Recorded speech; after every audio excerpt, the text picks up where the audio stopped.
Morning, everybody. Happy Monday. How's it going? Y'all feeling good? Hey, Anya. Hey, Liz. Hey, Bray, Michelle. Time to get our coffee made. Time to do some more reading. We're reading more about High School Musical today, which is exciting.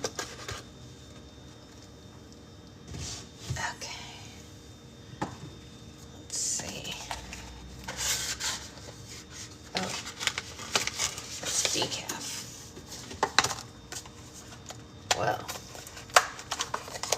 that's certainly something, I'll tell you what. Let's use these samples today, because they just take up space in my cupboard.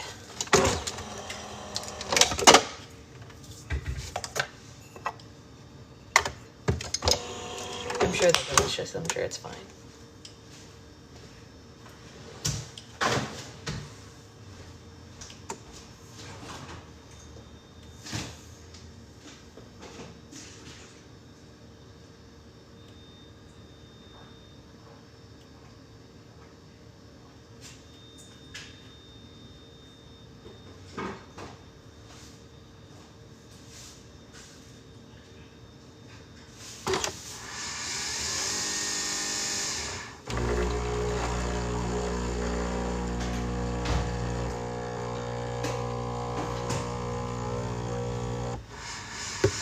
We have a very busy day today. Actually, we have a very busy week this week, if I'm being honest. Does anybody else have like an insanely busy week this week?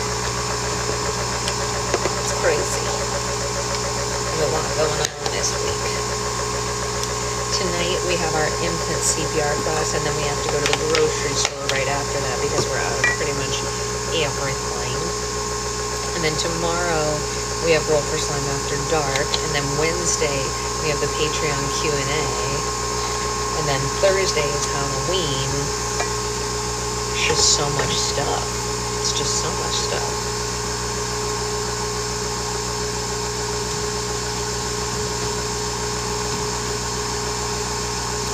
I don't know about you guys, but it's a lot. It's a lot. But that's okay. That's okay. For anyone who didn't see, Advent calendar pre-orders are up on Patreon. I have many a phone call to make. That's the worst. I don't envy you on that. But if you are a part of my Patreon, Advent calendar pre-orders went up on Friday, and you have until November 1st to order your Advent calendar, essentially, in the pre-orders, which is good. You know,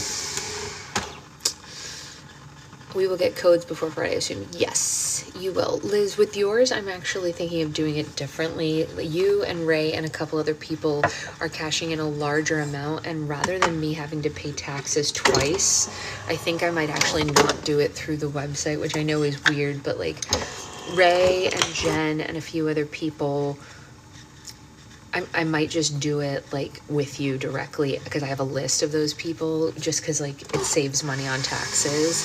Because when I do something through Patreon and then again through the website, I have to pay twice. So you might not get a code, but you'll get the calendar. So like it kind of doesn't matter in the end. People doing trades are going to get their calendars regardless, but they might not get codes if it's too many, because it's like, why do I want to pay for this? But yeah, you'll get the calendar. Like, that's no biggie. I have a list of those people. Like, I have a separate email that just says, like, yeah, exactly, Liz. I already did. I have you on my list of people for that, so that's not an issue. I'm just talking about people who are paying outright for the calendars. Like, if someone wants to pay for it, or they're only trading, like for example, if someone's trading in their grab bag, it's a $15 trade. So yeah, I'm just gonna give them a code. You know what I mean? But like your level, trading in 3 at your level is like almost the whole amount. So it's kind of a wash. Hey Grayson, how are you doing? Hey Grayson. Grayson, my dearest sister-in-law. If you, while you're at Target, happen to see a maternity shirt that is wicked, will you just grab it and I'll Venmo you? Because I want that, and I heard it exists. If you don't see it, don't stress. But if you see it, maybe you grab it, and maybe I Venmo you. Can you explain to my pea brain how that would work going towards future slimes? So it wouldn't, it's not that it goes towards future slimes. Oh yeah, Saturday's your last day. Good, you need it. It's actually the opposite. It's that you're taking away future slimes to use towards advent calendar instead. So Liz is saying instead of getting her monthlies or roll for slime, she's using her membership to pay for her advent calendar, which is great. We are all more than happy to have that happen. I have no problem with people trading like that because 24 slimes is a lot of slime. So rather than having 24 slimes plus all those other slimes, she's just using the funds towards that. So at your level, for example, Anya, you could say, I'm going to trade in February because I know Sasha's going to be on maternity leave in February. And if you wanted to get either the 12 or the 24-day advent calendar, I would take the cost of the slimes in your membership off of your total so that you're not paying the full amount. Are you making slime tonight? I'm not making slime tonight. And the reason is I am going to an infant CPR class tonight. I might make slime this afternoon, early, like maybe 1 or 2 in the afternoon, like right after lunchtime. But this evening I do have infant CPR class, which is important. I already know CPR and like kids CPR, but I really wanted to take infant CPR, you know?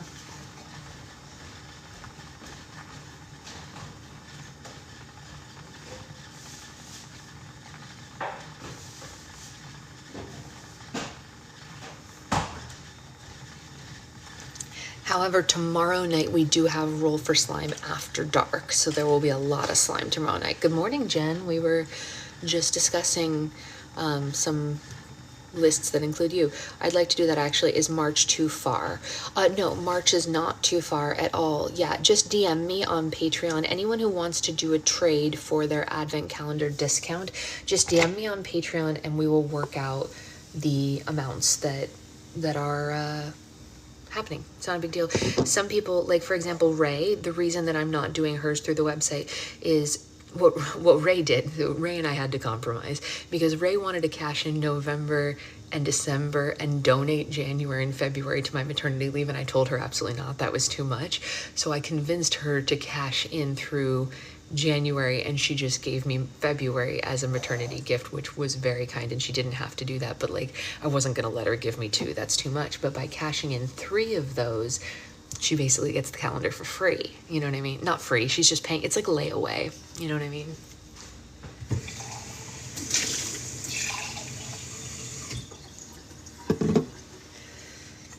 And Jen, for example, traded me by buying me clay, and we're literally bartering.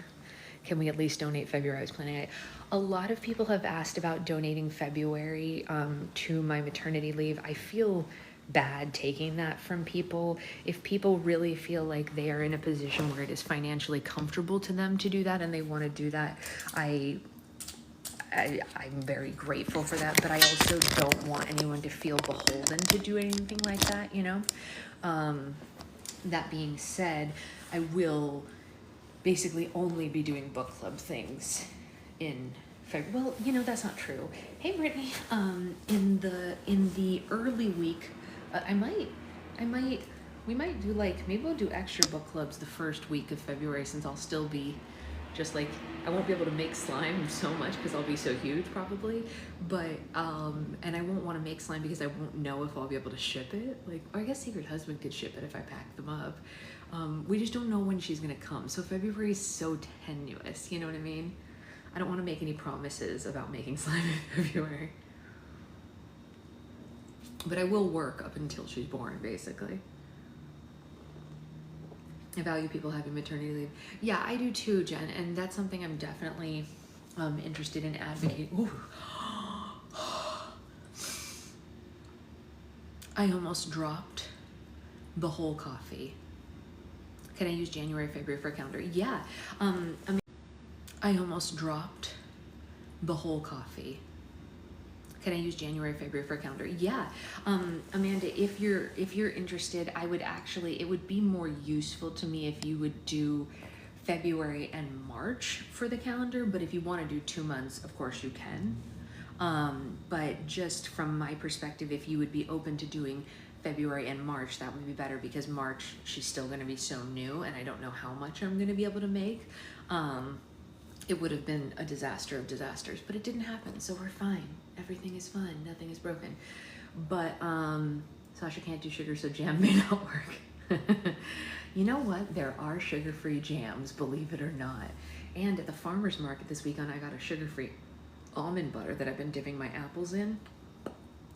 A+. A++.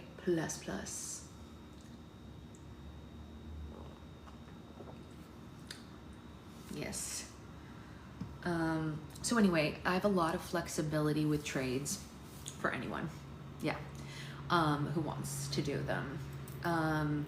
Obviously, I completely understand why people would want to trade November and December, because they are already going to get 24 slimes at the beginning of December. So they're like, why do I need more slime in December? You know what I mean? Like, that makes perfect sense to me.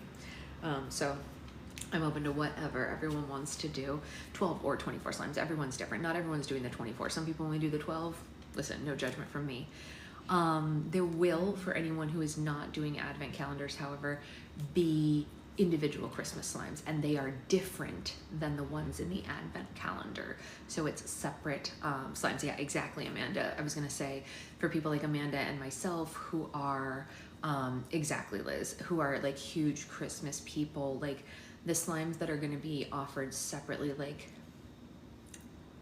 they're just not the same as it's in the advent calendar. And the reason for that is, like, it feels unfair to make them the same slimes, because the people who have the advent calendar don't know which ones to buy, because they don't know what's already in their advent calendar. So that feels crappy.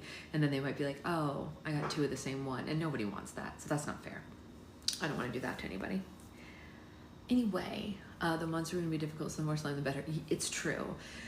A lot of people will, and also there are so many people in our group with a lot of kids, and the great thing about slime is that especially the smaller sizes are literally perfect stocking stuffers for littles, because like a 3-ounce slime is $5. Like, that's literally a perfect stocking stuffer, you know?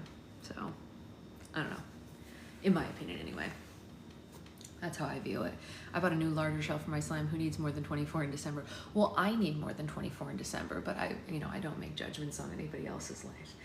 I've also been thinking, like, I'm gonna build a labor slime for myself, and maybe for the other women in our group who are pregnant right now, like the sturdiest slime possible, with a very happy scent that makes my brain go zing. Not gasoline, because I feel like the nurses will freak out if they smell gas in a labor and delivery room, but like something cakey, or like vanilla lace and peppercorn, maybe something like that, to like really spike your brain in like a really nice way. But like, maybe, do you understand how much slime is in my house? I do, Liz. Yes. Can you make me an IEP slime? Yes. Yeah. You know, I have slimes that I have had in different packs that are the Baby Magic Spell, but I have to tell you, I am super adverse to laundry detergent smells personally. A lot of people love them and they're great for everyone who loves them. That's why I sell them. But I can't handle laundry smells. It's just one of those things. I put clay in putty. It's fantastic. Yeah, exactly. Something like that like I could destroy while in labor and it wouldn't matter. That being said, knowing myself, I actually think something that I can do tricks with while in labor will actually distract me more. So if I'm like bouncing on a labor ball doing slime flips, I think that will distract my mind from contractions. And I know contractions are really intense and I've never had them before, but some of you know this and some of you don't. I did have a surgery on my ovaries in early 2020, and they were unable to give me pain medication because of a variety of issues that my body has. So I had to spend the first like 7 hours after surgery with 0 pain medication. So I have a pretty high pain tolerance. And they like made me get up and pace the hospital with no pain meds, because they were like, you have to raise your heart rate right now. And I was like, oh, this is awful. And don't get me wrong, it hurt, but like I did it, right? So I feel like I have a pretty good tolerance. Why just one slime bring a flight? Yeah, but like a flight of full size, Jen. That's the thing.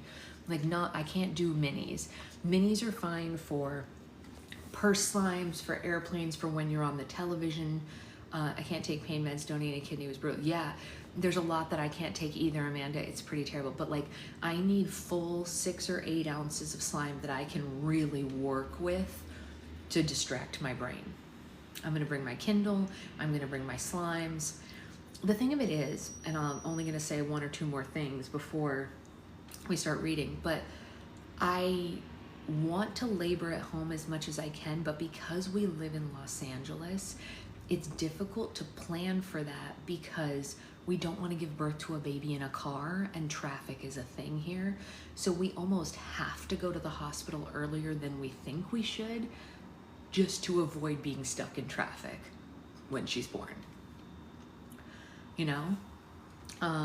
Because even though our hospital is only 15 minutes away sometimes of day, you may be induced and will be laboring there fully. I'm trying to avoid being induced. I really don't want to do that. That's not something that I really want to do. If I can avoid it, going to. Obviously, if it's a life or death situation for me or the baby, of course I will do it, but I would like to avoid being induced if I can. All of the methods of induction sound like medieval torture to me personally. That's not to say that they're bad for everybody, but for me, they just don't sound like an option.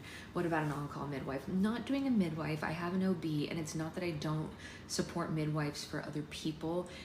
It's just not something I'm personally comfortable with. What if they won't let you go past X weeks? So far, they're just saying it's a suggestion. It's not a requirement.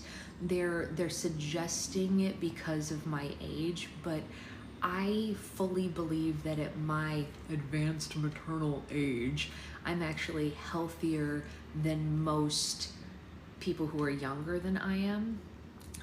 You know, I exercise, I eat well, I do all the things, you know, so there's no reason for them to induce me. It's just that they want it to be done with, essentially, and I'm not really willing to give into that unless there's a medically proven reason. Like if she can show me, like if our doctor says, here are your stats and you specifically need to be induced because X, Y, Z, fine, I'll do it.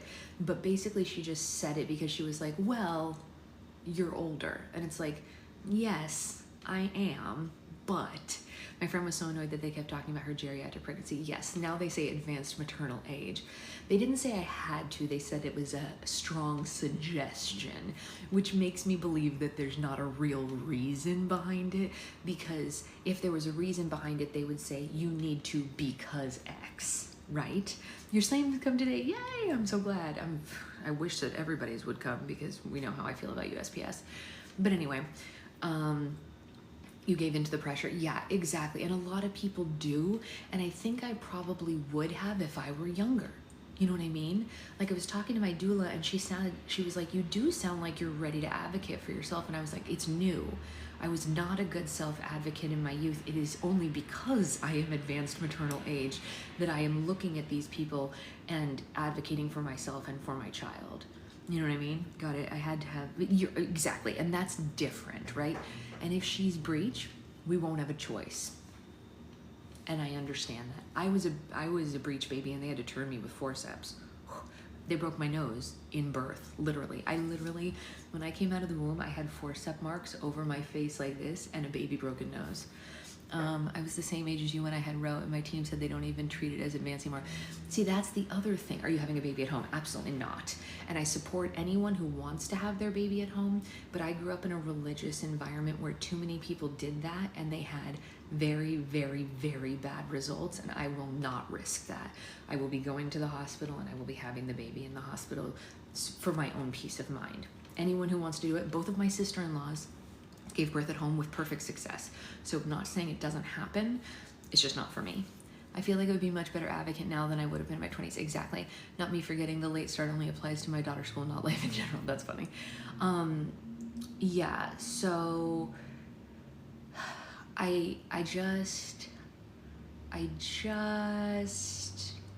have a lot of thoughts about, this is ultimately what it comes down to. I'm going to plan for whatever I can plan for, knowing that if anything goes wrong, the plans have to change, and I have to be mentally prepared for that. Being neurodivergent means that those kinds of flips are difficult for a lot of us, and anyone who's neurotypical doesn't understand exactly, Amanda, exactly.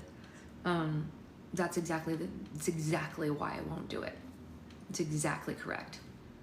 Yeah. I am ready to be cut open if I have to, but I want to avoid it at all costs. So,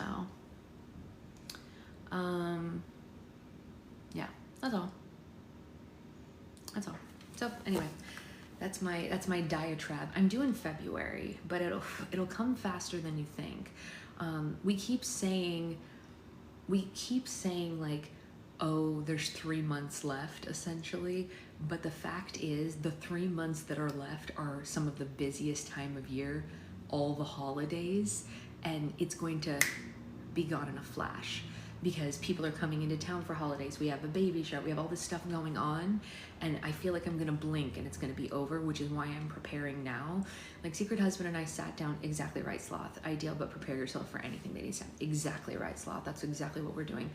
We are literally like packing our hospital bags in like about a month, even though we're not due until, thank you, Jennifer, that's very kind of you to say. Even though we're not due until the beginning of February, we're packing our hospital bags before all of our family comes into town for the holidays, because you just don't know, and we don't want to be caught unaware. You had your oldest in January and the holidays fly by. Yeah, exactly. We do not want to be caught unaware. So we're like just putting everything aside right now, and we're like, they'll just sit in the closet. And if we don't need it early, oh well, it's just a bag in the closet. Who cares? It's not stuff we need right now anyway. You know what I mean? Fine. Like, I can afford to buy a disposable toothbrush and extra toothpaste and have it in the bag and have it ready to go. You know what I mean? That kind of stuff. Like, we're not using her boppy pillow right now. She's not even here. We're not using her onesies right now. She's not even here. I was caught unaware, wouldn't let them go home. Yeah, exactly. Exactly. And we don't want to risk that. So we're just going to stick them in the closet, packed. That's it. And maybe we don't ever need it. Well, not a big deal. It's not the end of the world. So then we unpack it. Anything to reduce anxiety. Yeah, I think it's very interesting. I was due in February, my little man came December 20th. That's my birthday, Tracy. We're birthday buddies. My mom was due in January and had me in December as well, Tracy. Yeah. Put Lana in your bag. Will you text me that, Liz, so that I don't forget? Because you know my brain's not gonna work. This is the thing, I think the more people that find their community of neurodivergent people through, this is the one like absolute beacon of hope that the internet has provided the world, which is, oh, glad it worked, Roxy, which is that people finding their community have allowed not only for your little tax deduction, you snuck right in. I snuck right in too for my mom, so I know exactly what you're talking about, Tracy. Literally, like I always tell people I barely made it into the year, like squeaked by. We literally share a birthday. That's so cute. Obviously, I'm sure your child was born a bajillion years after me, but the concept is still there. A spare charger. Yeah, we're bringing multiple spare chargers, both of our Kindles. We just don't want to risk anything. I had to bring my own socks because my sensory issues, I could never wear hospital socks. Sophie, I made a post about this. I have to bring all my own clothes because my sensory issues and texture issues are so strong that I know I will literally want to throw up if I hear the scratching sound of the hospital gowns while I'm in labor. Like being in pain and hearing things that make me barf, not great. I used to keep my birthing bag in my car. Yeah, at some point we're gonna have to, right? You were born January 1st. Oh my gosh, your dad was like, come on, kid, come on. That's really funny. You literally could have come like just a couple hours earlier and he would have been rocking and rolling. That's really funny. I have a cousin who was born on the 30th of December and I'm the 29th, so we just, you know, you're December 13th. Well, you had 2 full weeks. I have a cousin who was born on the 30th of December and I'm the 29th, so we just, you know, you're December 13th. Well, you had 2 full weeks. You were always going to be a tax deduction. My baby will not get into this year as far as tax. I mean, probably not. I actually don't really know. But anyway, enough baby talk. Let's actually read because we have a lot to learn about today. So, this is chapter 9, and chapter 9 is, your brother's the 31st. I didn't know that, Liz. Why didn't I know that? That's so cool. I love those. I love, like, the little line there. Brother's the 31st. I didn't know that, Liz. Why didn't I know that? That's so cool. I love those. I love, like, the little line there. Brother's the 31st. I didn't know that, Liz. Why didn't I know that? That's so cool. I love those. I love, like, the little line there. 2 hours earlier and you would have been, that's really funny. Oh my God, so many people are trying to join our lives who are like, not, like, are like spam accounts. And I'm like, please stop. You were born 2 hours into the year. That's actually like phenomenal to me. Like, I love that kind of stuff. Oh, that's fair, Liz. That's a good reason. I was gonna say, I feel like I remember stuff like that. I don't know why, but I'm like fascinated with things like that. Like I was telling Secret Husband the other day, I was like, I wonder how many babies are gonna be born in our hospital the same day as our baby. Like, who are gonna be her real twins? You know what I mean? I don't know. I just thought it was like a cute, it's like my brain gets tickled by stuff like that. I think it's all adorable. Anyway, so chapter 9, even more High School Musical, stardom and sequels.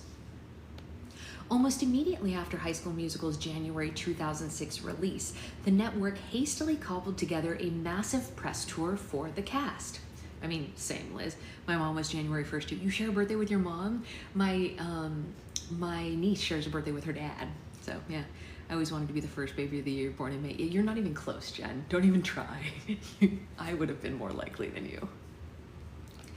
There was no time to coach the kids or to ease them into it after the film's rating and chart-topping success. They needed to capitalize on the momentum ASAP. Disney flew the cast to New York to perform on Today, and they sat down with Life, 17, Teen Vogue, Teen People, Bop, J14, and dozens of other outlets. Monique Coleman joined Dancing with the Stars. Hollywood Records, which didn't have the capacity to sign all the main actors as solo singers, chose to forge a record deal with Corbin Bleu and Vanessa Hudgens. While, oh my gosh, please stop asking to be a part of my life. I said turn it off. I had the same birthday as my great-grandmother. I love that. That's adorable. While Ashley Tisdale signed a separate deal with Warner Brothers. At the following year's Radio Disney Music Awards, the Hollywood record executives morosely observed the throngs of fans angling to catch a glimpse of Ashley. Bob Cavallo and Abby Konowich said, "Did we make a mistake?" Konowich said, looking back, I don't think we made the wrong decision, though, Konowich said, but it was an awkward time. While Ashley had been on a slow burn rise to fame with Sweet Life of Zack and Cody, the rest of the cast were thrown into the deep end without a raft. Unlike the talent who appeared on Disney Channel original series, many of the movie actors didn't receive robust media training because few journalists had ever been interested in covering DCOMs. We didn't get media training. Our media training was experience, Corbin said. And it's insane how much press we did. I mean, just weeks upon weeks of 8-hour days, 10-hour days, press junkets. It seemed like it would never end. Former Disney Channel PR head Patty McTeague said the High School Musical cast would have been briefed prior to doing any interviews. The briefings included message points, she said, but to encourage more authentic interviews, we asked that interviewees provide their own anecdotes and point of views in the interviews. It's an acquired skill, end quote. You all know my thoughts on media training, especially with younger performers. Anyone under the age of 30, in my opinion, if you're going to be doing interviews, you need media training. And I say that as someone who worked in PR and was the watchdog for interviews.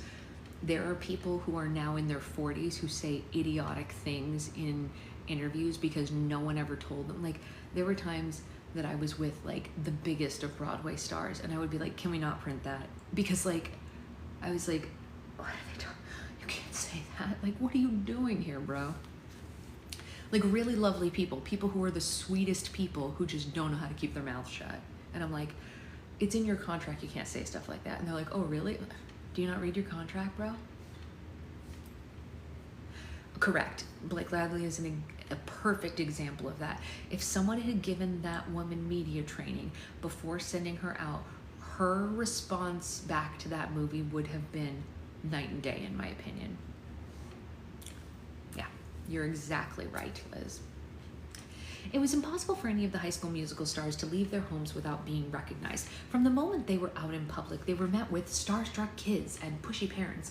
Beyond just the excitement of meeting a celebrity, it seemed like everyone was eager to assess if these were actually, quote, good kids, whom the children of America should be hoping to emulate. Dangerous.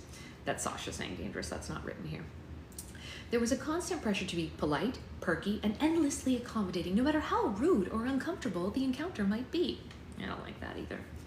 Quote, I remember developing so much anxiety over this, Corbin said. We had these role models and we had become these role models, and especially Disney role models. I felt the pressure to have a positive attitude, and I never wanted to create any sort of negativity whatsoever. Their High School Musical contracts, like those from any other Disney Channel original movies, came with an explicit morals section, broadly stipulating that they couldn't behave in a way that would degrade themselves in society, bringing public hatred, contempt, scorn, or ridicule, or shock, insult, or offend the community, or ridicule public morals or decency. You know what would be really cool? It would be cool if somebody put a clause like that in certain politicians' contracts. Maybe if you're the president, you should have a morals contract. What do you think? And the baked-in expectation of what representing the Disney brand entailed was hazy, yet omnipresent force. By the way, that stuff about the president was from Sasha, not the book. It was definitely something that was just expected, not ever really explained, Lucas Grable said. One of the questions I'd been asked the most in interviews was, quote, what advice would you give to kids? Or what would you want to say to kids who look up to you right now? It's like, how are we great role models just because we made a movie? You do realize that we're just actors who got a dancing job and a singing job to be super cheesy in a movie that just happened to blow up. He's right. From the network side, as with all Disney Channel projects, at the end of the day, it's a job, former programming head Adam Bonnet said. These kids have to do a job, and part of that job is ensuring that they're consistent with the values of the Walt Disney Company. The High School Musical kids were making a significant amount of money, yet there were no Disney financial advisors assigned to educate the talent and their families on how to navigate this influx of wealth. Whether it was from the films themselves or outside deals, they were being offered because of their Disney success. I have to say, I don't think it's Disney's responsibility to financially guide people. I don't think whatever company is giving you a contract is responsible for your financial well-being. That seems weird to me to even mention. Like, what job gives you financial guidance? They just pay you your paycheck, and what you do with it is your business. I understand that some of them were teenagers, but that's their parents' job then. Hire a financial advisor. I don't know.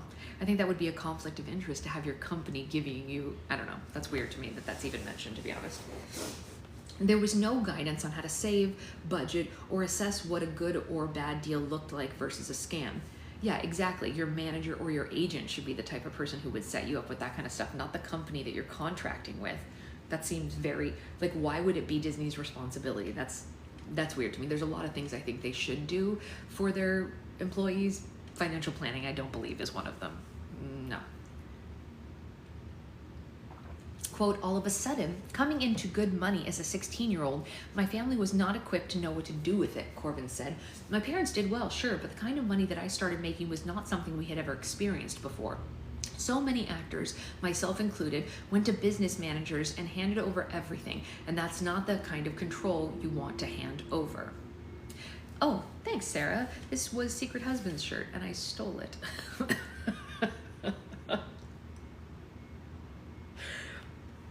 Just being honest. With both Cheetah Girls and High School Musical franchises in play, the Disney Music Group began to test the waters of doing concert tours with Disney Channel made-for-television acts. After the proven success of a 2005 Cheetah Girls Christmas tour, Disney's Buena Vista Concerts and AEG Live plotted extensive 50-plus date High School Musical concert tour that would take the film's cast across the United States and South America. It's beautiful colors, I agree completely. Some of my favorites. This would go from the end of 2006 through the spring of 2007. Contracts were drawn up and sent to the 6 main High School Musical cast members to sign. Everyone agreed, with one exception, Zac Efron. Quote, Zach made the decision not to do the tour. He was like, I didn't sing in it, so I'm not doing it, Rich Ross said, and that was disappointing, end quote. Drew Seeley took Zach's place to sing Troy's part on tour, and Kenny Ortega, who had ample experience choreographing and directing tours for Cher, Michael Jackson, and Gloria Estefan, returned to direct the live show. In addition to the songs from the film, Ortega worked to incorporate elements of the cast's numerous side projects into the set list. Vanessa and Corbin performed tracks from their Hollywood Records release. Ashley was given permission to sing 3 songs off her solo album, even though it was a Warner Brothers project. Monique did a bit of a ballroom dance as a nod to her Dancing with the Stars run, and Lucas even served as MC. The tour sold out arenas across the country, packing in audiences of screaming kids and their indulgent, or at least tolerant, parents. Quote, I've driven Leonard Skinner and Led Zeppelin, and I've never seen fans go crazy like they did for this one. One of the tour bus drivers told the cast, you guys are the effing Beatles. In South America, the shows were even bigger, often filling entire stadiums. The crowds were rowdier. The performers were given military escorts to and from their hotels and venues. At one airport, an official took their passports and refused to return them unless they signed and took pictures and autographed things for his children.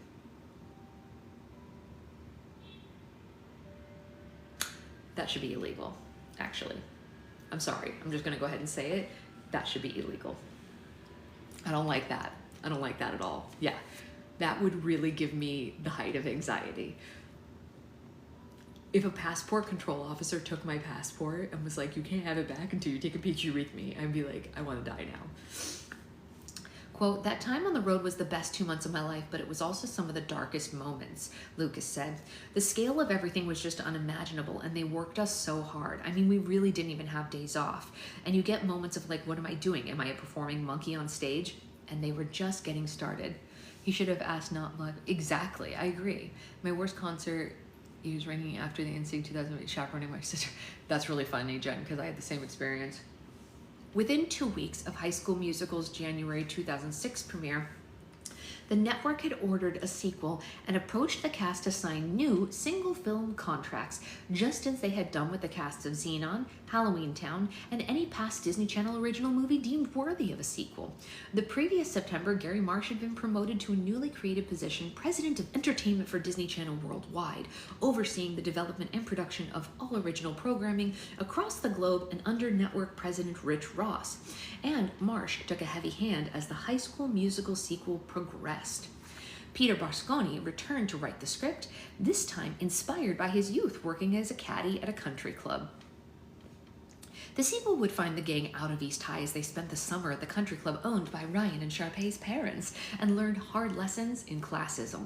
While Ryan and Sharpay vacationed, the rest of the kids would toil away at summer jobs as cooks, lifeguards, and caddies.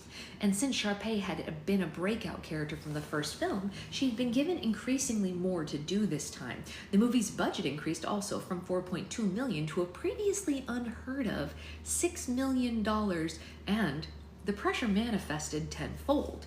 After the cast finished the US leg of the concert tour, they only had a week off before going back to the studio to record the soundtrack for High School Musical 2. 2 weeks later, they were in dance rehearsals and then on location shooting for a month. And when they returned to East High to shoot the sequel's opening scenes in April, classes were already in session for the school's actual students. The local teens would lean out of their classroom doors and squeal when they caught a glimpse of the actors in the hallway. The cozy sanctuary of the set had become a fishbowl. But production on High School Musical 2 primarily took place at the members-only Estrada Resort in St. George, Utah, about 4 hours south near Arizona and Nevada's borders. The venue, with its red rocks, waterfall pool, and 18-hole golf course, made an excellent stand-in for a New Mexico country club. And the main cast members could unwind in their adjoining casitas, which they stayed at on the property's The Inn at Entrada. In their downtime, they helped each other with laundry, ordered takeout, and occasionally coerced an obliging cast member to prepare a home-cooked meal. Once or twice, some made the 90-minute journey south to Las Vegas to party, but mostly they worked and worked and worked. The sequel doubled down on the musical's campiness of the first film. There, Sharpay's glittering Busby Berkeley-esque poolside ode about consumerism, Fabulous, and the subliminally flirty I Don't Dance duet where Ryan and Chad have a jazzy, tension-filled showdown on a baseball mound that culminates in them, without explanation, wearing each other's clothes. Quote, clearly when you go back and watch, there's so much blankety innuendo there, and it's kind of amazing, Corbin said. I personally don't think I was even aware of it at the time, end quote. But no more exemplify the agony and ecstasy of teendom than Troy's literal spiral on the golf course. Bet on it. The solo song required Zach to run, twirl, tumble across the sun-dappled golf course, racing headfirst into the throes of an existential crisis. Because the sequel takes place at dusk, Ortega and the sequence takes place at dusk. Ortega and the team only had 20 to 30 minute windows each evening to film at golden hour, meaning that Bet on It's shoot actually took place over 2 weeks. Yeah, everyone was like, why did they switch clothes though? So weird. Every evening, Zach and the crew would stop whatever other scene they were shooting and rush to the golf course to capture a segment of the track before the sun set. Much of the choreography was crafted last minute, based on the environment and the lighting that they had to work with that day. Okay, we'll jump on these rocks then, or let's just strut up this hill, they would decide on the spot. Zach was so trusting and so committed to any idea that Kenny and I would throw at him, choreographer Chucky Clapo said.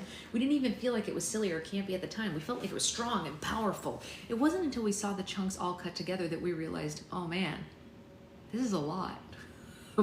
It's kind of funny that they didn't realize it at the time and that it became such a meme because it was so ridiculous, but it lives in infamy. Also a lot, the level of attention being paid to the film throughout the shoot. Disney PR had now deployed a round-the-clock team to take on set photographs, record behind-the-scenes footage for electronic press kits and interstitials. Reporters visited the set to observe shoots and interview those involved. Whenever they wrapped a scene, they would grab a performer for interviews before releasing them to take a brief break. Everyone was so famous so quickly, dancer Bailey Baker Thompson said, and the set had gotten a lot tighter and people were a little more stressed because now we had this thing to live up to. Lucas had torn his meniscus while working on a separate movie project and had pushed through the pain during High School Musical's concert tour, and although there had been a massage therapist, chiropractor, and nutritionist on the road, the grueling schedule and on-stage cartwheels had exacerbated that injury. Now, on set for the sequel, he required a back brace and knee braces, and during one on-set interview, he mentioned to a reporter that he was feeling better because he had taken Vicodin that day.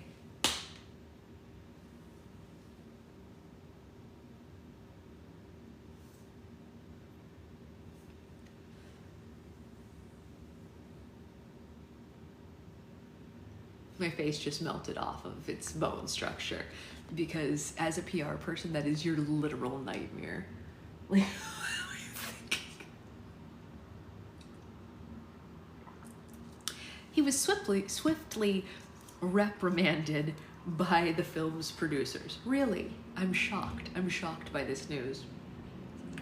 I was like, what? It's true. I'm in pain, so I took painkillers. I'm not abusing it. My body is effing falling apart, Lucas said. They were like, publicity-wise, you can't say that you're taking Vicodin while you're shooting a Disney movie. And I was like, okay, cool. Well, no one told me that. That's one of those things, especially because Lucas was not a teenager. Like, we're talking about a 26-year-old man here. I feel like he should have known better on that one. That's not like saying, I'm dating so-and-so in the cast. This is, I feel like you should know better by 26. I don't know. That's exactly now you said that is common sense, I fear. I mean, like, I don't think it takes media training to know that you probably shouldn't tell people that. Yeah. Prop master Scott Arneman had worked on most Utah shot Disney Channel productions since the 2001's Luck of the Irish. I love that movie, by the way. The stress and chaos of High School Musical 2 made him stop working with the network for a decade because the attention on Disney Channel content now mirrored that of the greater Disney brand. Arneman's job had become less about choosing the best props for a scene and more about jumping through endless red tape on clearances and approvals. One lesson learned the hard way, the High School Musical prop team had made a replica of Ashley Tisdale's actual pink jewel-encrusted cell phone for Sharpay's device in the first film. When the company had to accessorize Ashley's original phone, When the company that had accessorized Ashley's original phone saw the film, Arneman recalled, they sued Disney for using their design without permission. It's kind of fair, actually. And Ortega's expectations for the film had also reached near impossible heights. He pushed for perfection from everyone working on the sequel, and his flair for dreaming up creative challenges on the fly had gone from requesting that those changes happen to demanding them at a moment's notice. Kenny was out of control. Now he had all this authority to just say, well, we need headsets for this dance number. It's 9:30 in St. George in this tiny town. Where am I going to get headsets for these dancers? Arneman said. On the first film, he was totally reasonable and fun to work with. But on the second one, it was just, I want this, I want that, make it happen. It went from fun to, oh God, I'm going to cry and I can't wait for this night to be over. The internal dynamics of the cast were another roller coaster. Zach and Vanessa had been dating since their early declaration of love during the first film's rehearsals, but there were occasional breakups and on-set fights. He was the sun and moon to her, Lucas said, poor girl. Late during the third film, Vanessa asked Baraschini if she could use his office, and he obliged, and I hear her dragging Zach into the office, he said, and then I just hear yelling, he added. Do you know how long relationships last at that age? That was really a blessing that they even held it together for 3 movies. Ashley and Vanessa had developed a close friendship that would become also fiercely competitive. Some days they would be as tight as sisters. Other days they didn't speak at all. Lucas said that he and Monique were kind of together for a minute and then went back to just being friends. And then the tension that he and Ashley harbored at the callbacks and auditions continued throughout the entire High School Musical journey. Quote, we were not close. We were not good friends. Let's be honest, okay? Ashley said of her relationship with Lucas, we just hated each other. The more you know. But most crucially, in the year and a half between filming High School Musical and High School Musical 2, Zach had become a star with a capital S. High School Musical made America fall in love with him, and the opportunities beyond Disney Channel were aplenty. While everyone else had been traveling on High School Musical's concert tour together, Zach had filmed Universal's musical Hairspray with John Travolta, Michelle Pfeiffer, and Queen Latifah. Universal reportedly paid him a mere $100,000 to play teen idol Link Larkin, but at least they hadn't done him dirty by subbing in someone else's singing voice. That's actually really low. You know, that's kind of low. $100,000 is not that much for in this situation. Like for us normies, it is, you know, like if I only had to work for a couple weeks and make $100,000, I'd be very, very grateful. But but in this case, it's kind of crazy, right? I don't know. Major motion picture? Weird. Yeah, me either, Sophie, me either. Zach felt like he was becoming valued by Hollywood at large, if not by Disney. Now on the High School Musical sequel, he had enough cachet to stand his ground and do all his own singing. Personally, I felt no competition with the cast because I'm not going for the same things they are, he told the New York Times reporter on set of High School Musical 2. A lot of them are doing teen music things, tours, various TV deals, and other Disney TV movies and Disney albums. That's the last thing I want to be doing at the moment, he added. I'm setting my sights a little bit higher. A division had formed. Zach, while still kind and polite, returned to Utah with his dream of being a full-fledged Hollywood star within his reach. He was more aloof with the cast and crew and mainly kept to himself or with Vanessa. The principal actors had all been seen as equals while making the first film, but now Zach had been singled out as the one with the most promise. And the rest of the cast noticed. Quote, it's hard when you're going through that and people are asking different questions and getting different jobs. When you started at basically the same spot, Lucas said, it was a huge adjustment. By the time of High School Musical 2's release in August of 2007, Disney Channel knew what they had on their hands. The sequel got proper red carpet premiere at Disneyland, attended by most of the network stars, plus celebrity parents eager to score points with their children. Cindy Crawford and her brood arrived by helicopter and even accompanied VIPs Mickey and Minnie Mouse. Even company VIPs like Mickey and Minnie Mouse made an appearance. More than 17.2 million viewers tuned in to the U.S. premiere of High School Musical 2 on August 17, 2007, yours truly included. So the way he acted, treated in High School Musical is kind of how he was in real life. Yeah, apparently. You know? Apparently. Let's see. What is that? This is interesting. 17.2 million viewers tuned into the premiere, allowing it to handily beat the series finale of The Sopranos that drew in an 11.9 million viewers on HBO 2 months earlier. It's very interesting. You wouldn't expect that, right? Sopranos was a big deal. High School Musical 2 was the most watched basic cable telecast of all time, beating the previous record held by a Monday Night Football game on ESPN in 2006. And with kids 11 and under who accounted for 6.1 million of those viewers, it was the most watched TV broadcast of all time. Take a bow, Disney Channel Entertainment President Gary Marshall, Rich Ross, and the rest of the exec team that backed the notion of a kid-friendly Turner last year when most of us were going, huh? Variety wrote at the time. The kids of today, singing and dancing, Mickey and Judy style, just goes to prove the industry cliche about zigging when others are zagging. End quote. Very interesting. Disney Channel had become a domineering force in cable television, and it was now available in more than 92 million homes and steadily topping the primetime ratings for all of basic cable. But unlike most television networks, the value in the ratings bonanza for Disney Channel didn't lie in increased ad revenue. The value was in how those eyeballs on the channel could translate into merchandise and music sales. And because Disney owned the publishing and the masters of all the network's original songs in their entirety, the profits were massive. Same, Anya. It's really cool, right? You're talking about 17 million audience for High School Musical 2, Disney Music executive Mitchell Libb said. What, is every kid in America watching the Disney Channel? The answer is yes. And guess what? Is every kid in America buying the Cheetah Girls soundtrack and the Hannah Montana soundtrack and the High School Musical soundtrack? Yes. But not all High School Musical news was good news. In early September 2007, just weeks after High School Musical 2 premiered on Disney Channel, someone leaked private photos of Vanessa Hudgens posing in her underwear and in the nude. Vanessa was 18 at the time of the leak online, but those amateur photos had reportedly been taken years earlier and were sent to a former boyfriend. Rich Ross was in Australia on a business trip when he awoke to the story splashed on the front page of the local newspaper. Quote, "I knew I'd seen that, and clearly it was going to be everywhere," he said. Back in Burbank, Vanessa came to Anne Sweeney's office in tears. Quote, "That was one of the most heartbreaking moments that I can remember," said Sweeney, who was then the president of Disney/ABC Television Group. Quote, "It was not an interrogation, it was more of a, oh God, how could I have let this happen to this kid? How in the world does someone get access to a child like this?"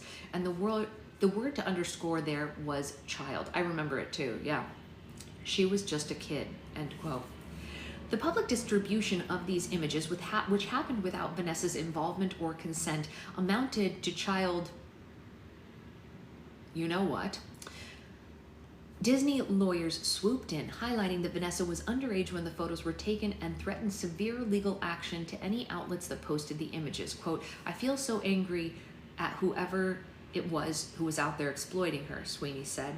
But the novelty of celebrity hacks and the persistent idea that Disney stars should be infallible role models meant that the frenzy of judgment and shaming of Vanessa ensued. Quote, "It was a moment in time when celebrities were starting to realize that what they thought was private was not necessarily going to stay that way," Ross said. For many pundits and commentators, the blame lay more on Vanessa for even taking the pictures than on the person who betrayed her and leaked them. BS. I call BS on that one. "She's damaged," one LA mom told Reuters. Ew. Sorry, that was bad. I shouldn't have done that. I'm sorry. That was a moment of weakness. I apologize to everyone who saw me do that.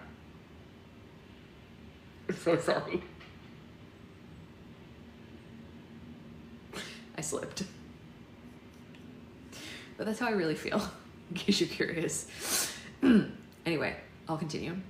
"She's got this teeny bopper audience, young preteens and younger, who are admiring her, and they think she's this wonderful, pure, innocent person.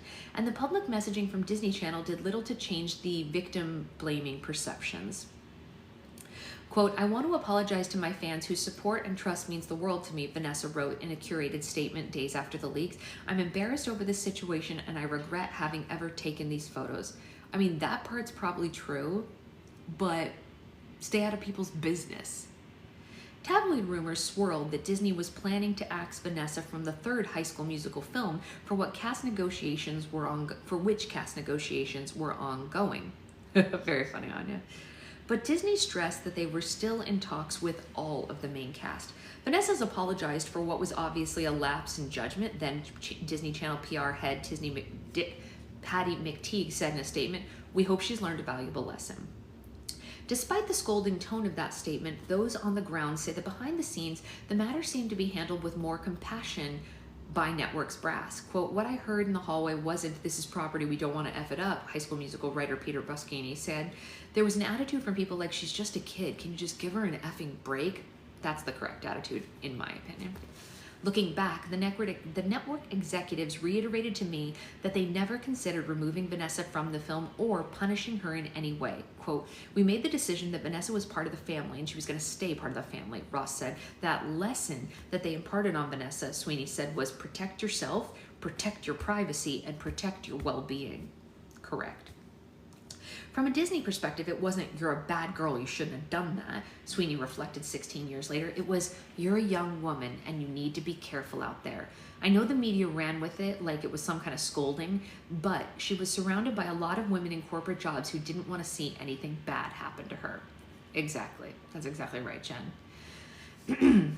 Women, while not as prevalent at the executive level as men, played crucial roles in Disney Channel's ascent. Exhibit A, Executive Vice President of Production Suzette Husing, who oversaw the project's budgets and was described by one of the male producers as a tough mother effer, who in many ways was the heart, muscle, and brain keeping the operation going. By this point, Sweeney was overseeing all of Disney Channel television properties, including ESPN and ABC. And she was long familiar with the sexism that permeated the media landscape. When Paramount chief Sherry Lansing had stepped down 3 years prior, Sweeney took the mantle of the most powerful woman in Hollywood. Yet, when Sweeney joined other Disney Channel executives to pose for a photo with the cast of High School Musical 2 at the premiere, a tabloid identified her as, quote, "Zac Efron's mom," assuming that she must have been accompanying him to the event. The sexism was rampant, and it was constant, and I didn't take the time to think about it very much or react to it, she said. I just kind of parked it. The Vanessa incident highlighted to Sweeney and the rest of the executives that what the nature of celebrity was, especially what was expected of young female celebrities. It was rapidly changing with the dominance of the internet and the rise of social media. It was clear that there was more needed to be done to protect and train Disney Channel stars, but it would take until 2009, after the High School Musical franchise had ended, for institutionalized action to take place. When plans for a third High School Musical film were first percolating and the network had pushed for it to be a Hollywood-themed Disney Channel original movie, the network had pushed for it to be a Halloween-themed Disney Channel original movie. I don't really know how that would have worked. That's odd to hear in hindsight. I don't get it, but whatever. Supernatural DCOMs were some of the most successful draws on the network, and the network executives' minds, it just made sense. Why not put the East High kids in an otherworldly adventure? Because it would have come out of left field and everyone would have been like, "What the F are you guys doing?" The creative team recoiled. "It was outrageous," producer Bill Borden said. "Yes, I'm a human. Why can't you see that? This is not AI. This is real. If it was AI, I wouldn't have acne." Okay. There were magic books and time travel. It was just insane. They were saved from that fate by Dick Cook. The Walt Disney Studios chief had been one of the several Disney executives invited to watch the High School Musical concert tour stop at the Staples Center back in January 2007. The second film had still been in development back then, but Cook sidled up to screenwriter Peter Boroschini at the show and told him he was interested in making a third film as a theatrical release. You sure about that? Thank you, Anya. For the studio, the risk of putting High School Musical on the big screen was low. The Lizzie McGuire movie had proven that fans would follow their favorite characters from their living rooms to the local movie theater. And Disney Channel had already done the heavy lifting to build a fan base and develop High School Musical into a $200 million franchise that had generated more than $1 billion in operating profits for Disney over 2 fiscal years. If the studio could make a theatrical movie for $30 million or less, the potential for substantial global margins was huge. Unlike Disney's Pirates of the Caribbean or Chronicles of Narnia franchise, where the film's budget could stretch beyond $2 million and required aggressive marketing campaigns to turn a profit, with High School Musical, they could essentially sit back and reap the rewards stress-free. The creatives were thrilled to migrate their TV success to the big screen and not be cornered into making a trippy fantasy-filled DCOM. Returning director Kenny Ortega floated the idea of shooting it in 3D and dubbing it High School Musical 3D. Instead, the third film stuck to the two-dimensional and became High School Musical 3, Senior Year, following the gang as they navigated their final days of high school and fretted over college admissions and scholarships. I think that this was the correct choice. That's just my opinion. But as divergent as, oh, what are you doing? What are you doing here? Can you just give me the page? But as divergent as the network and studio executives had been during the Lizzie McGuire movie days, the tension was even higher now. Moving a massive franchise from the network to the studio meant Disney Channel giving up complete creative control. Quote, "It was emotionally hard," Sweeney said, because the people at the channel, Rich and Gary, really understood the essence of this property. And it's never easy to hand over your baby and say, oh, but the character wouldn't do that, or no, they wouldn't say that to each other. The handoff was tough. Plus, if High School Musical 3 was theatrical property instead of a network release, the chunk of revenue would be sucked out of the network's profits and executive bonuses. "We did argue for years to try to get a piece of what we had created, but to no avail," Sweeney said. "And it got to a point where I'd rather us be successful in the process of creating an IP than successful in arguing for a small piece of it." Fair. As a theatrical feature, the High School Musical 3 budget ballooned sevenfold from that of the original TV film to $30 million. They could now spend $1 million on the set design for a single musical number, a quarter of the entire budget of the first film. The small band of musicians that had been used to create the score on the first two films was expanded to a full-size orchestra, and Zac Efron had been able to negotiate a $3 million paycheck, a sum worth more than 50 times the average DCOM leading actor contract. But by centering the High School Musical 3 on graduation, they were making a definitive farewell film in a three-part saga. With Zac's movie career ascending and starring roles on the big screen, comedies, romances, and artsy indie films on deck, there was little chance he would ever return to a fourth High School Musical film, no matter what the offer was on the table. Instead, they left the door open for franchises to continue without him, introducing a few younger characters in the first film to test if they might be able to carry a fourth vehicle. The role of Sharpay's new minion, Tiara, almost went to Sarah Hyland, but Disney liked the idea of adding a British actor, Gemma Mackenzie Brown, to further cash in on the franchise's popularity in the United Kingdom. And Matt Prokop beat out Taylor Lautner for the role of Troy's hapless basketball protege, Jimmy, the Rocket Man, Zara. I just took a sip of my coffee. I made it strong today, almost too much. Uh-oh, no good. On the set in Utah, it felt like the growing pains from the second film had finally settled. No one expected this shoot to recreate the innocent magic of the first one, and the studio, excuse me.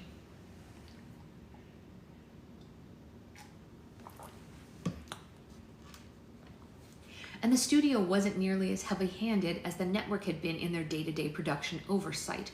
When it was released in more than 3,600 movie theaters on October 24, 2008, High School Musical 3 exceeded expectations, proving that the franchise could officially shatter records in any medium. The G-rated film opened at #1 at the box office, beating the R-rated horror sequel Saw 5, and pulling in more than $42 million just its first weekend. That's right, Anya. It kept the same pathos of the first two films and didn't attempt to deviate into edgier territory or to draw new crowds. Quote, "What Disneyland's Main Street is to suburban planning, this movie is to adolescence," Times' Richard Corliss wrote in his review. The movie also soared into markets abroad, where it opened in dozens of countries, including the UK, Germany, and Spain. Rich Ross pushed to amplify Disney Channel's presence overseas, and that had paid off handsomely.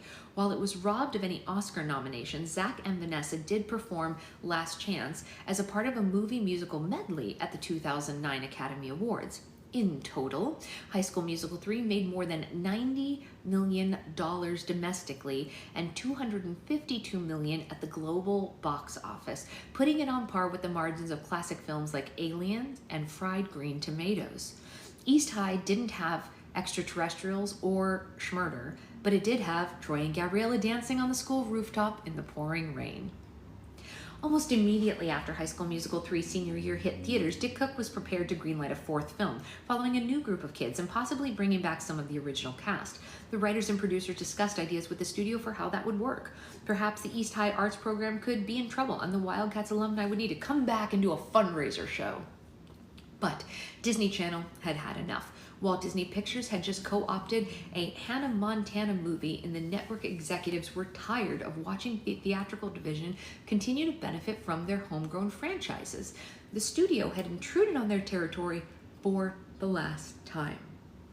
After the Disney Channel executives made an appeal to Bob Iger, Cook eventually dropped this idea. There was still talk of bringing High School Musical franchise back to cable and continuing the story on the Disney Channel.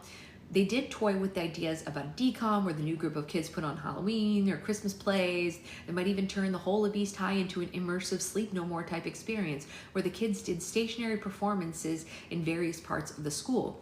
The network even publicly announced High School Musical 4 East Meets West, with Jeff Hornaday replacing Ortega as the director. Baraschini got as far as writing a treatment to the script that would expand the High School Musical universe to introduce the Wildcats' rival, West High. The lead would be a female volleyball star from East High who falls in love with a male soccer star from West High, but none of those concepts ever went ahead. Instead, Disney made a direct-to-video spin-off, Sharpay's Fabulous Adventure, with just Ashley Tisdale opposite a young Austin Butler. And in 2011, the network announced their most ambitious series to date, converting High School Musical's franchise into a musical series called Madison High that would follow a new group of kids at a different school entirely that they could film locally in LA. They shot the pilot and recorded songs with a cast that included Beanie Feldstein, Catherine McNamara, Genevieve Lewis, Leah Lewis, and Luke Benward. Only Allison Reed as Mrs. Jarvis returned from the movie cast, but it wasn't sustainable. Creating an entire musical experience in each episode was deemed too expensive and too complicated for the network. It never made it beyond the pilot. I never even heard about it, if I'm being honest. In 2016, Disney Channel tried again, holding an open casting call for the new High School Musical film, but those plans fizzled too.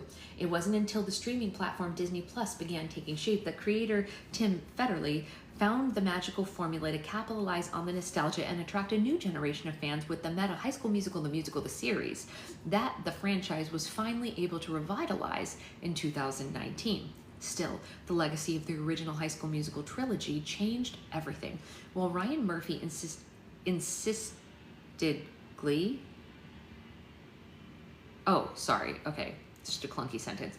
While Ryan Murphy insisted Glee, which premiered in 2009, wasn't inspired by those Disney films, the target audience for the Fox show was the same as the teens who had been the target audience for Disney Channel just a few years before. Glee had an easier road to success because its teen and 20-something viewers had now been primed to obsess over singing high schoolers. Quote, when Glee showed up, it was all warmed up, Ross said. The viewers were unapologetic lovers of that genre. Musical DCOM franchises became the norm on the Disney Channel for decades to come. From Camp Rock, decades to come? Decades to come? A decade to come. From Camp Rock and Teen Beach Movie to Descendants and Zombies, High School Musical became the first of many things that blew the doors off, Sweeney said. Generations started to sing and dance again, and perhaps even more important for the network, Disney Channel's stars started to be catapulted to multi-hyphenate celebrity status while working for the channel. They were teen idols. Well, yeah, it just hasn't been that long. This ended in 2009. What decades to come? It's not 2029 yet. I guess 2019, yeah, just one decade. It's a decade and a half. They need to calm their tits. Sorry. Okay. Anyway, tomorrow we're going to read about the rise of Hannah Montana, which is also fascinating in my oh so humble opinion. No, I don't want to do that. No, stop. What are you doing? No, wrong again.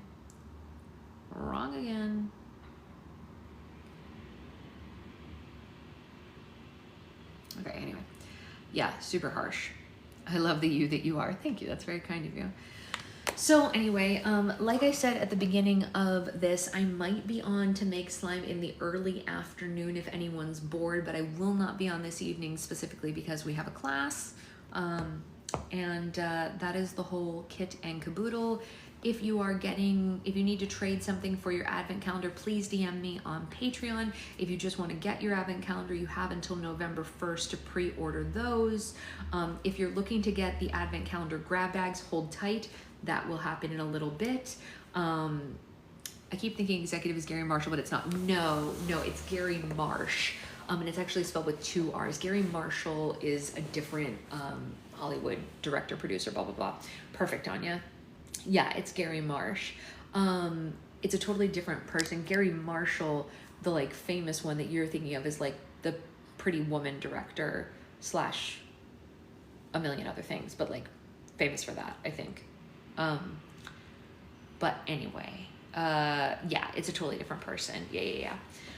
So anyway, if anyone wants to hang out this afternoon, I'm at least gonna make base this afternoon probably. The thing about advent calendars is I don't want to show the slimes being made on live, so I'll probably just make the bases for each one, but not show the actual slimes being made. That being said, the slime of the month for Patreon, the grab bags for the month for Patreon, all of that I can make publicly on live, but you'll pretty much only see bases for the advent calendars, because otherwise it's spoilers and nobody wants that. Nobody likes a spoiler for an advent calendar. Kind of ruins the fun, in my opinion. This will be a test of memory of the repeats if there are any. There are, I believe, 4 repeats from last year's advent calendar, which isn't really that much in the grand scheme of things, but they were 4 that were so popular that I couldn't in good conscience take them away when everyone loved them so much. Like they were like the best sellers of the year, even outside of the advent calendar. So we put them back by request because everyone wanted them again. Maybe, I don't know. We'll see, Liz. We'll see. I'm not saying which ones it is, but the ones that are coming back are getting something new. What genre, Roxy? Roxy, you can always check my Goodreads. I'm always posting stuff there about that. So the slimes that are coming back are getting like a new treatment. For example, like there's one that was very plain last year that was very popular that's getting a charm this year, for example, stuff like that. Some of them are being elevated. Some of them might be getting a sticker to go with them. You know what I mean? Like, so yes, they're coming back and they're repeats, but they're getting like an upgrade because they're the stars now, much like Zac Efron. So anyway, that's all I'm gonna say. Hi, Moonchild. So that's the whole kit and caboodle. I will see you all later. I hope you have a great day. Until then, if anyone missed out on getting the cauldrons, those will ship today if you order them. Cauldrons are going out. Any good memoirs? I read Hillary Clinton's newest memoir, or I listened to that rather, because I wanted to hear her read it. As I've said before, I didn't necessarily agree with 100% of it, but I thought it was a worthwhile listen. I think that's the only memoir that I've listened to this month, but I did download the 3rd Gilmore Girl. I haven't listened to it yet, but I was told it's really good. I didn't watch Gilmore Girls, but I know her Broadway credits, so I downloaded it for that. It's about the grandma from Gilmore Girls, but like her life as a performer before. I just saw okay, cool, great. Yeah, I think it's called The 3rd Gilmore Girl or something like that, but it's about her life as a performer before she was the grandma in Gilmore Girls. I haven't listened to it yet, so I can't speak to how good it is, but a lot of people recommended it to me. So I did download that, but I have not listened yet. But Hillary's was great. I fully, yes, that is the actress's name. That's correct. Her name is Emily.